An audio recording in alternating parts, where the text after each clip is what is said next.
सानिया।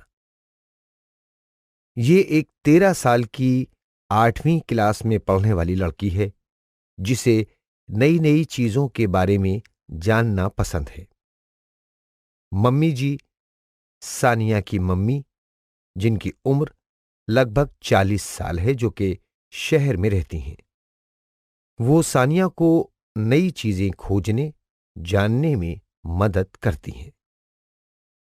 कबीर, सानिया का बड़ा भाई, जिसकी उम्र 14 साल है, वो 9वीं क्लास में पढ़ता है और सानिया को नई नई चीजें समझने में मदद करता है। शुक्रिया मम्मी, हमें लेजर प्रकाश के कार्यक्रम और प्रकाश स्थापन कार्यक्रम में ले जाने के लिए।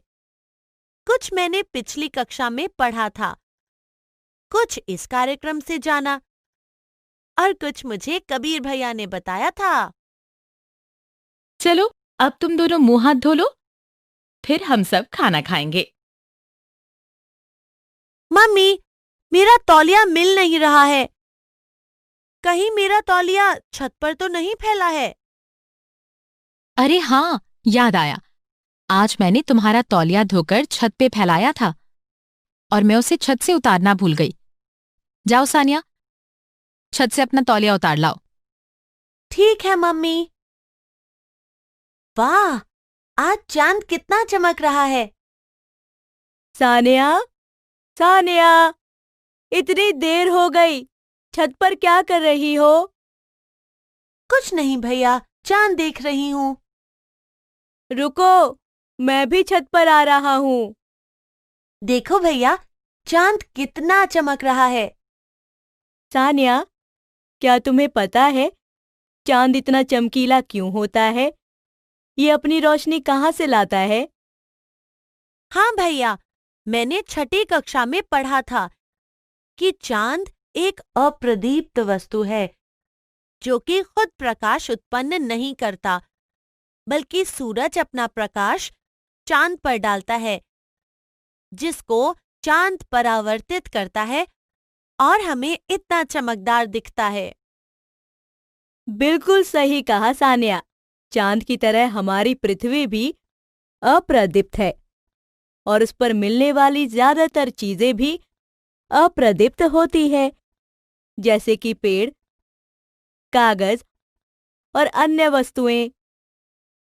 जबकि सूरज, तारे, मोमबत्ती, ये सब प्रदीप्त वस्तुओं के उदाहरण हैं जिनका अपना प्रकाश होता है। हाँ सानिया, सही कहा। सानिया, कबीर, तुम दोनों कहाँ रह गए? जल्दी से नीचे आओ, खाना भी तो लगाना है। आ रहे हैं मम्मी। देखो सानिया, मेरी स्टील की थाली पर प्रकाश की किरण पड़ रही है, जिसे हम आपतित किरण भी कहते हैं, और उसके कारण परावर्तित प्रकाश दीवार पर दिख रहा है। दोस्तों, हमने पिछली कक्षा में इस बारे में पढ़ा था, क्या आपको याद है?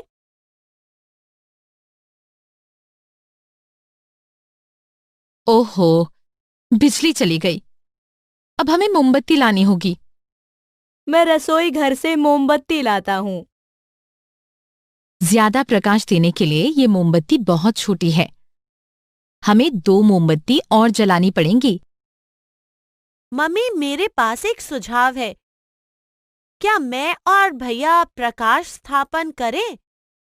ये मोमबत्ती से ज्यादा प्रकाश देगा और मजा भी आएगा। ठीक है। चलो देखते हैं, क्या ये काम करता है? मेरे हिसाब से ये काम नहीं कर रहा है। मैं क्या गलत कर रही हूँ? क्या तुम्हें मदद चाहिए? हाँ, बताइए। हम एक प्रयोग करते हैं। उसके लिए मुझे कुछ चीजें चाहिए, जैसे कि एक खाली पारदर्शी डिब्बा, एक सफेद कागज एक पेंसिल, कुछ रंगीन पेन, एक आयताकार छोटा शीशा, 2 चिमटी यानी कपड़ों को गिरने से बचाने वाली, और सबसे जरूरी एक स्केल यानी कि फुट्टा और कोण मापक चांदा, cello tape, laser light torch, पानी, डेटॉल आदि। सारा सामान इकट्ठा कर लिया। चलिए सबसे पहले एक कागज पर सीधी रेखा बनाएंगे।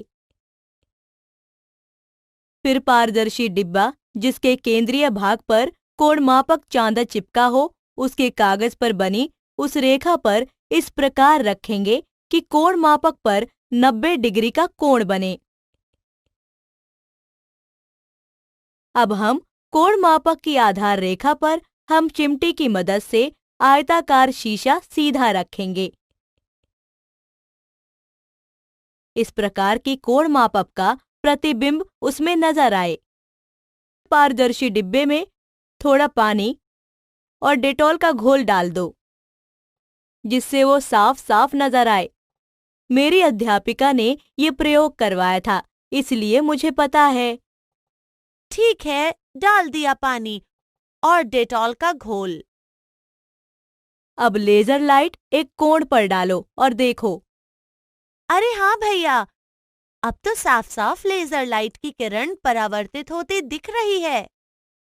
अब अंधेरे में देखो और साफ दिखेगा। और जो बीच की रेखा पर 90 डिग्री का कोण बना है, उससे दोनों आपतन कोण और परावर्तित कोण दोनों को नापो। अरे वाह, ये दोनों तो एकदम बराबर हैं। दोनों ही 50-50 डिग्री का कोण बना रहे हैं। हाँ, बिल्कुल सही। दोस्तों, आप भी किसी बड़े की मदद से ये प्रयोग करने का प्रयास करें और लेजर लाइट से अलग अलग कोण बनाकर आपतन कोण और परावर्तित कोण का माप लें और स्वयं देखें। हाँ, मुझे अभी अभी एक तरकीब सूझी। अगर हम टॉर्च का इस्तेमाल कर शीशे पर सीधे प्रकाश डालें तो? हाँ, चलो कोशिश करते हैं। टॉर्च से प्रकाश एकदम सही दिख रहा है। सानिया, परावर्तित शीशे के पथ पर दूसरा शीशा लगा दो। ठीक है। आहा, यह परावर्तित किरण का प्रतिबिंब दिख रहा है। हाँ, और हम इसी तरह अपना खुद का प्रकाश स्थापन कर सकते हैं। इसी तरह शीशों को आड़े तिरछे तरीके से रखकर हम प्रकाश का प्रतिबिंब बना सकते हैं। ये बहुत मजेदार है। बिजली भी आ गई। भैया, बिजली तो आ गई, पर क्या हम किताब में दिए हुए और कार्य कर सकते हैं? हाँ, चलो करते हैं। भैया, आप जानते हैं, मुझे प्रकाश एक अद्भुत चीज लगती है। यह इतना तेज है और हम सभी चीजों को केवल प्रकाश के कारण देख पाते हैं। दोस्तों, क्या आप बता सकते हैं कि प्रकाश की कितनी गति है? हाँ, प्रकाश वास्तव में मानव अस्तित्व के लिए महत्वपूर्ण है। क्या हम विसरित प्रतिबिंब और नियमित प्रतिबिंब की अवधारणा को देखें? मैं इस प्रयोग के लिए 2 साफ सुथरे कागज लेने जा रही हूँ। एक कागज को हम वैसा ही रखेंगे और एक को हाथ से कुचल देंगे। इस तरह हमारे पास 2 तरह की सतह हो जाएंगी। तब हम दोनों पर टॉर्च की रोशनी डाल सकते हैं और देखते हैं क्या होता है। दोस्तों, आपको क्या लगता है, क्या होगा? आप सोचने के लिए 2 मिनट का समय ले सकते हैं।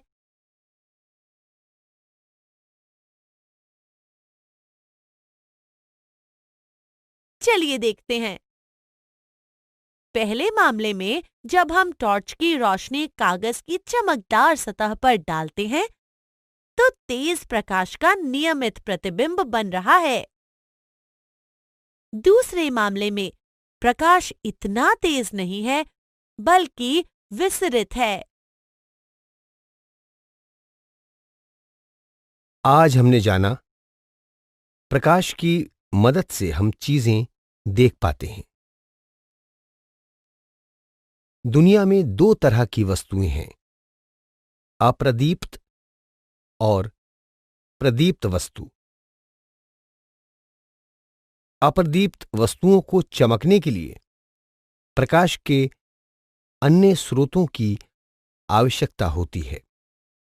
उदाहरण के लिए चांद, जबकि प्रदीप्त वस्तुओं का अपना प्रकाश होता है, जैसे मोमबत्ती, सूरज आदि। परावर्तित प्रकाश को हम इस दुनिया में सबसे ज्यादा देखते हैं। प्रकाश किरण जो किसी भी सतह से टकराती है आपतित किरण कहलाती है।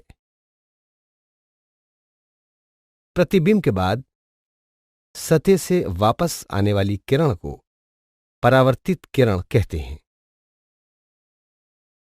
आपतन कोण हमेशा परावर्तन कोण के बराबर होता है। ये प्रतिबिंब के नियमों में से एक है।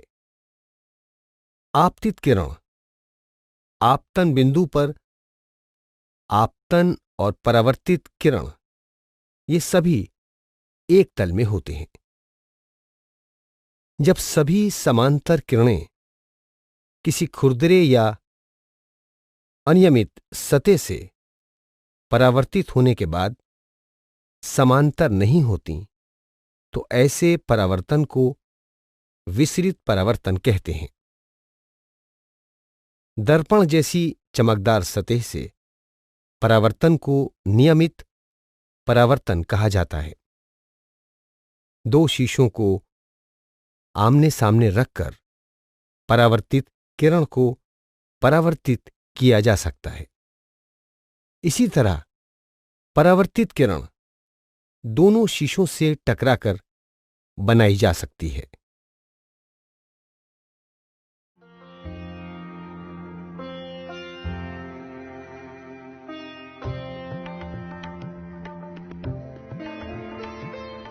सानिया, ये एक 13 साल की 8वीं क्लास में पढ़ने वाली लड़की है जिसे नई नई चीजों के बारे में जानना पसंद है। मम्मी जी, सानिया की मम्मी, जिनकी उम्र लगभग 40 साल है, जो कि शहर में रहती हैं, वो सानिया को नई चीजें खोजने, जानने में मदद करती हैं। कबीर, सानिया का बड़ा भाई, जिसकी उम्र 14 साल है, वो 9वीं क्लास में पढ़ता है और सानिया को नई नई चीजें समझने में मदद करता है।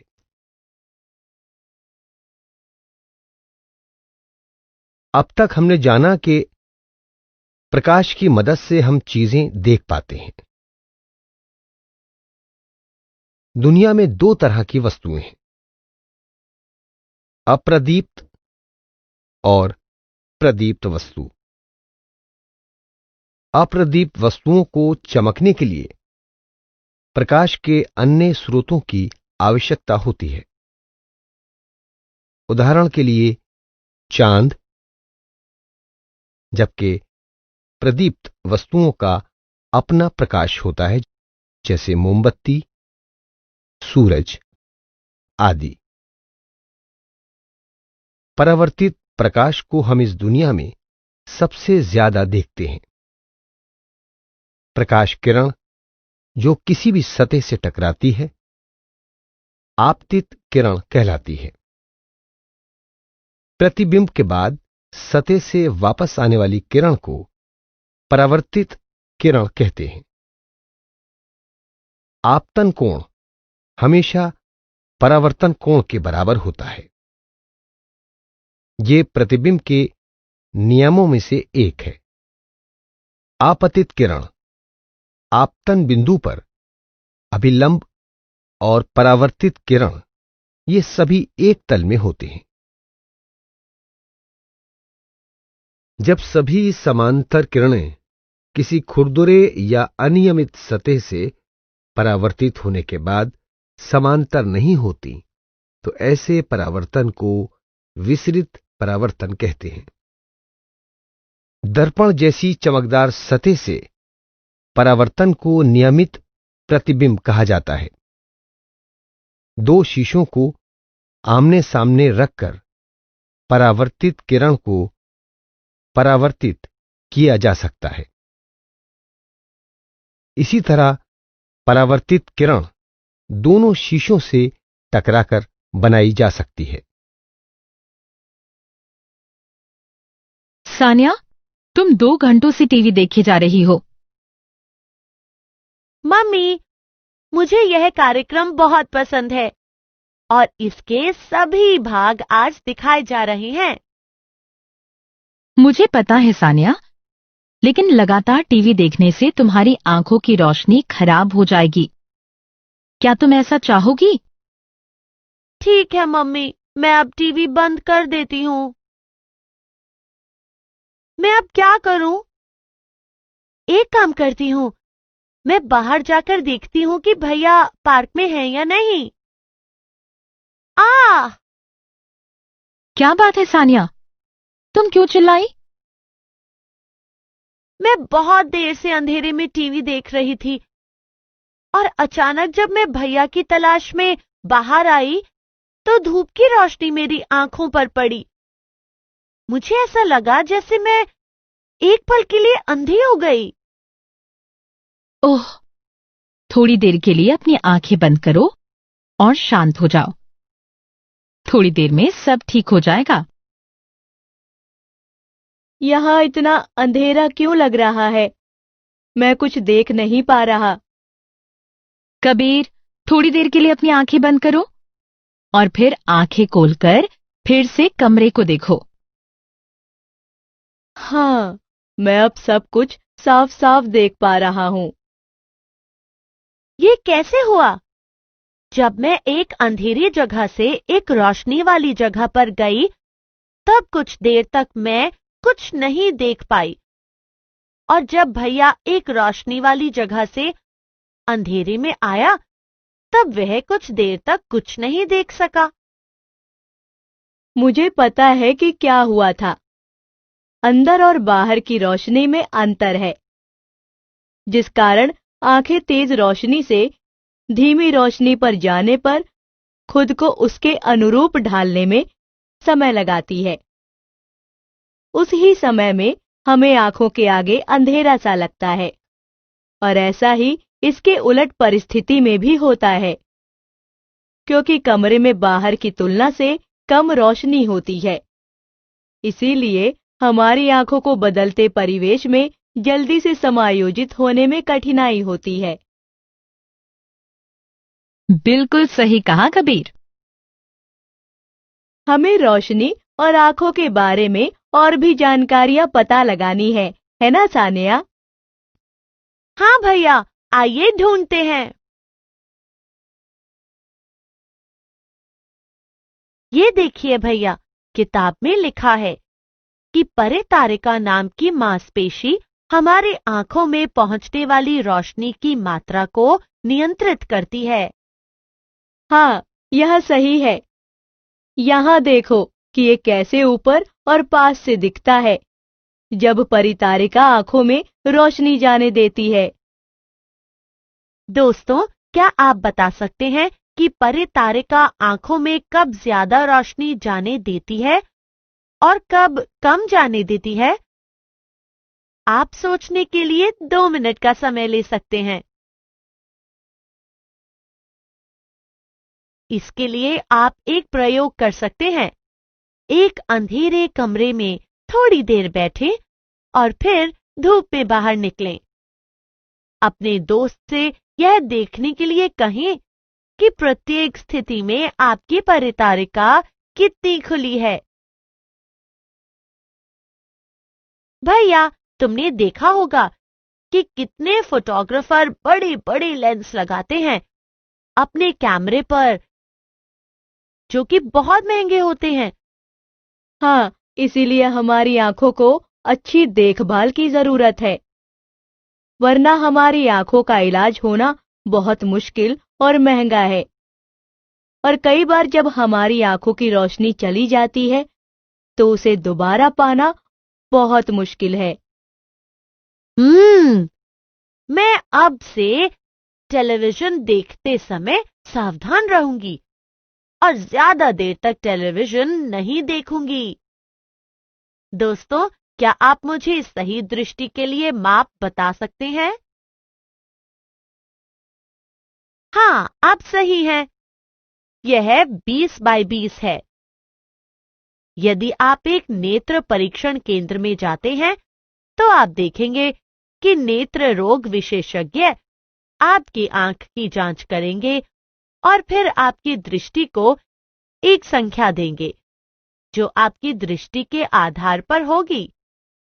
यदि आप अब तक किसी नेत्र रोग विशेषज्ञ के पास नहीं गए हैं तो आपको निश्चित रूप से वहां जाना चाहिए।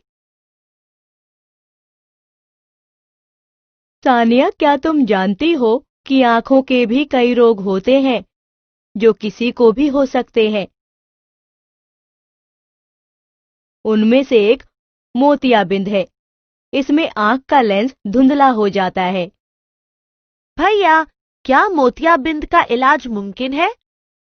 पहले के जमाने में इसका इलाज मुश्किल था, लेकिन शुक्र है कि आज के समय में इसका इलाज मुमकिन है। इसके इलाज में अपारदर्शी लेंस को हटा दिया जाता है और एक नया कृत्रिम लेंस डाल दिया जाता है। मुझे याद है कि हमारे पड़ोसी को भी यही मोतियाबिंद की परेशानी थी। भैया, क्या आप जानते हैं, हमारे शिक्षक कह रहे थे कि यदि हम सब्जियां, फल, विटामिन ए से भरपूर भोजन जैसे पालक, उचित आहार जैसे गाजर खाते हैं, तभी हमारी आंखों की रोशनी बेहतर बनी रहती है। सीधी धूप भी हमारी आंखों के लिए खराब है। हाँ, इसके अलावा हमारे स्कूल में योग शिक्षक ने कुछ अच्छे नेत्र व्यायाम भी सिखाए हैं। ये व्यायाम हमारी आंखों की मांसपेशियों को मजबूत और स्वस्थ रखने में मदद करते हैं। लेकिन जो लोग देख नहीं सकते, वो अपना काम कैसे करते होंगे? असल में उनके लिए यह मुश्किल है, लेकिन आधुनिक तकनीक और ब्रेल दृष्टिहीन लोगों को काम करने में मदद करती है। सामान्य भाषाओं, गणित और वैज्ञानिक संकेतन के लिए ब्रेल कोड है। कई भारतीय भाषाओं को भी ब्रेल प्रणाली का उपयोग करके पढ़ा जा सकता है। मुझे लगता है कि हमें यह सुनिश्चित करना चाहिए कि हमारे स्कूल के जिन छात्रों को देखने में परेशानी होती है, वो आसानी से काम कर सकें। अब तक हमने सीखा, परितारिका हमारी आंख में प्रवेश करने वाली रोशनी को नियमित करने में मदद करती है।